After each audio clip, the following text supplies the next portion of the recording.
নমস্কার, আমি সৌম্য। আপনারা দেখছেন স্পোর্টস বাংলা। আজকে আমরা আলোচনা করব এই যে বাংলাদেশের ছাত্র আন্দোলন, তার কি প্রভাব পড়লো বাংলাদেশের অর্থনীতিতে, এবং ইসমাইল হানিয়া, হামাসের প্রধান, তিনি কিভাবে মারা গেলেন, এই নিয়ে নতুন যে তথ্য সামনে এসছে সেই নিয়ে।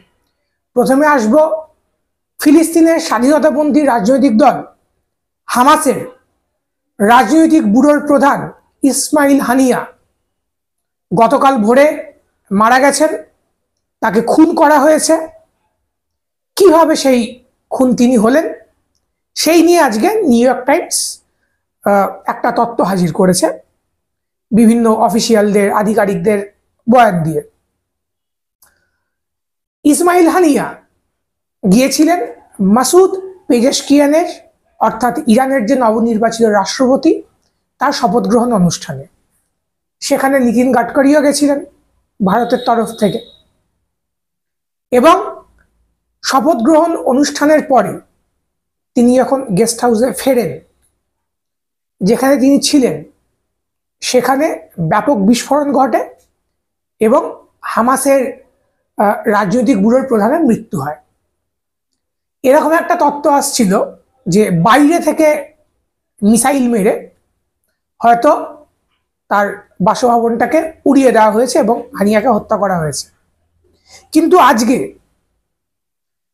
নিউ ইয়র্ক টাইমস, একটা প্রসিদ্ধ মার্কিন সংবাদ মাধ্যম, তারা মধ্যপ্রাচ্যের 5 জন অফিসিয়াল আধিকারিক তারা বলছে, যার মধ্যে 2 জন ইরানি এবং 1 জন মার্কিনী, তাদের বরাত দিয়ে নিউ ইয়র্ক টাইমস যেটা বলছে যে না, বাইরে থেকে মিসাইল মারা হয়নি, হানিয়া আমন্ত্রিত হবেন এবং তিনি ওই স্থানেই থাকবেন, এই খবর আগে থেকে ছিল।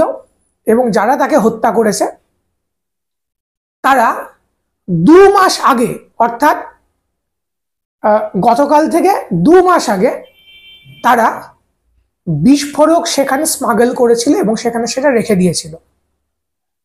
হানিয়া সেখানে পরিকল্পনা মতো থাকতে যান এবং সেখানে বিস্ফোরণটা হয়। এখান থেকে 2টো প্রশ্ন উঠে আসে। প্রথম প্রশ্ন, অবশ্যই এখানে সন্দেহের তীর ইসরায়েলের দিকে। ইসরায়েলের মোসাদ যদি এটা করে থাকে, এটা সে স্বীকার করবে না। তাহলে যে প্রশ্নটা দাঁড়ায় সে যেটা হচ্ছে, এই ইসমাইল হানিয়া কিন্তু কাতারে ইসরায়েলের সাথে হামাসের যে আলোচনা চলছিল সেই আলোচনার নেতৃত্ব দিতেন। হামাসের তরফ থেকে তিনি প্রতিনিধিত্ব করতেন, তিনি সেটার মূল হোতা ছিলেন। যার সাথে আলোচনা, যার হাতে বন্দুক নেই, যার সাথে আলোচনার মধ্যে দিয়ে সমস্যার সমাধান হতে পারে, নেগোসিয়েশন হতে পারে, তাকেই যদি মেরে ফেলা হয়, তাহলে ইসরায়েল কি কোনো রকম আলোচনা চাইছে না? যদি কোনো রকম আলোচনা না চায়, যদি সর্বাত্মকভাবে সবাইকে মেরে ফেলবো, যা খুশি তাই করবো, এইরকমই মনোভাব সে যদি নিয়ে চলে, এবং এই মনোভাবের জন্য তুরস্ক, লেবানন, সিরিয়া, অন্যান্য দেশগুলো যদি ইসরায়েলে হামলা করে, তাহলে কি তার জন্য দায়ী ইসরায়েল থাকবে না? এটা হচ্ছে প্রথম প্রশ্ন। দ্বিতীয় প্রশ্ন হচ্ছে, এই যে ইসমাইল হানিয়া মারা গেলেন, কোথায় মারা গেলেন? তার বন্ধু শক্তি, বন্ধু রাষ্ট্র ইরানের মাটিতে। এটা ইসরায়েলের সাফল্য নাকি ইরানের ব্যর্থতা? কারণ এটা প্রথমবার নয়। এর আগে আপনারা জানেন, এই বছরই কাসেম সোলেমানির যে মাজার, সেখানে শখানেক মানুষের মৃত্যু হয়েছিল বিস্ফোরণের মধ্যে দিয়ে। আইএসআইএস সেই বিস্ফোরণের দায় স্বীকার করেছিল এবং ইরান যেটা বলেছিল যে আইএসআই কিছু না, এই আইএসআইএসকে মার্কিন যুক্তরাষ্ট্র চালায়, ইসরায়েল চালায়, তারাই এই বিস্ফোরণ ঘটিয়েছে। এবং ইরান মনে করে যে তার ভেতরে যত হামলা হয় সবই ইসরায়েল এবং মার্কিন যুক্তরাষ্ট্র ঘটায়। আগের মাসে, মে মাসে, ইরানের রাষ্ট্রপতি এবং পররাষ্ট্রমন্ত্রী রহস্যজনক হেলিকপ্টার দুর্ঘটনায় মারা যান আজারবাইজানে।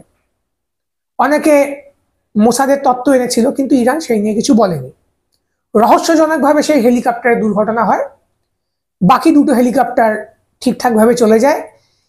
যে হেলিকপ্টারে রাষ্ট্রপতি এবং পররাষ্ট্রমন্ত্রী ছিলেন, গুরুত্বপূর্ণ ব্যক্তিত্বরা ছিলেন, তারাই অ্যাক্সিডেন্টের শিকার হন।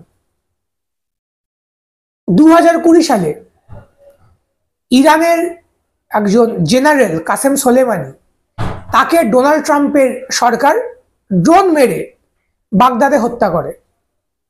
এর আগে ইরানের মাটিতে ইরানের যে সর্বোচ্চ পরমাণু বিজ্ঞানী, তাকে ইসরায়েল হত্যা করে। বারবার ইরানের মাটিতে এইসব ঘটে গেছে, তারপরেও পর্যাপ্ত প্রতিরক্ষা, পর্যাপ্ত নিরাপত্তা যদি না দিতে পারে ইরানের সরকার ইরানের একজন অতিথিকে, যে সে অতিথি নয়, তিনি রাষ্ট্রপতির শপথ গ্রহণ অনুষ্ঠানে যুক্ত হয়েছেন।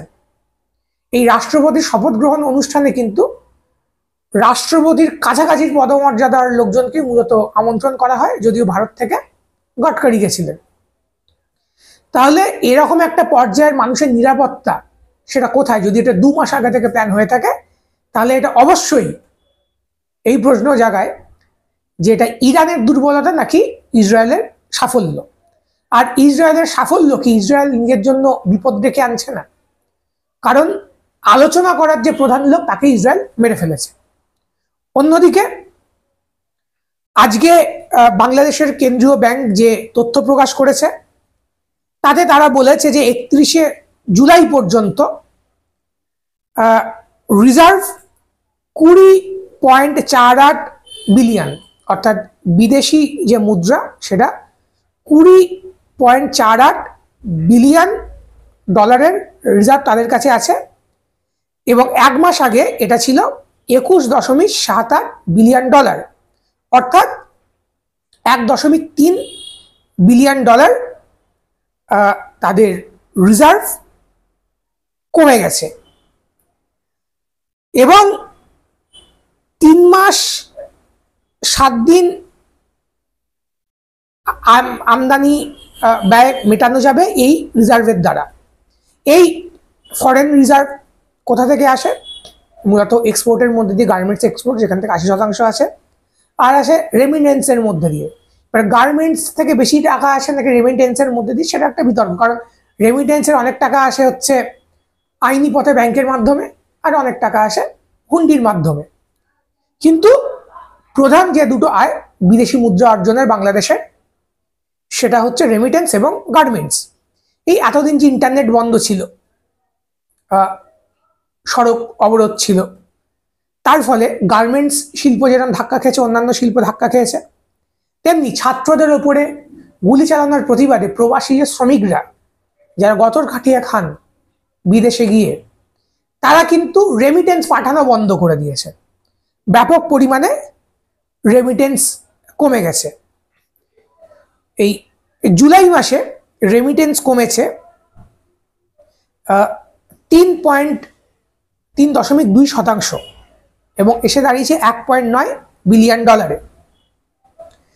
এবং 21শে জুলাই থেকে 27শে জুলাইয়ের মধ্যে রেমিটেন্স এসছে 138 মিলিয়ন মার্কিন ডলার, যা 4 সপ্তাহে সবচেয়ে কম। যদিও 2023 থেকে 2024 যে অর্থবর্ষ, 2023-24 যে অর্থবর্ষ 21-22 তুলনায় তার কিন্তু রেমিটেন্স বেড়েছিল 10%, 23.9 বিলিয়ন ডলার। কিন্তু এর মধ্যে এটা আরো বাড়তে পারত, কিন্তু এই রেমিটেন্স পাঠানো কমে যাওয়াতে সেটা কিন্তু 3.2% এই গত মাসেই কমে গেছে। এবং রেমিটেন্স এখনো শ্রমিকদের একটা বড় অংশ পাঠাচ্ছেন না, অনলাইন তারা প্রচার করছেন। ফলত এইভাবে যদি চলতে থাকে, তাহলে বাংলাদেশের যা রিজার্ভ আছে তাদের কি বলছে, 3 মাস 7 দিনের আমদানি ব্যয় মেটানো যাবে। এরপরে কিন্তু বাংলাদেশ এক ব্যাপক অর্থনৈতিক সংকটের দিকে যাবে, সরকারের কাছে পয়সা থাকবে না, এবং তার জন্য ব্যাপক পরিমাণে দায়ী বলুন, কৃতিত্ব বলুন, সেটা কিন্তু হবে পরিযায়ী শ্রমিকদের। আজকে এই পর্যন্তই। শুভরাত্রি।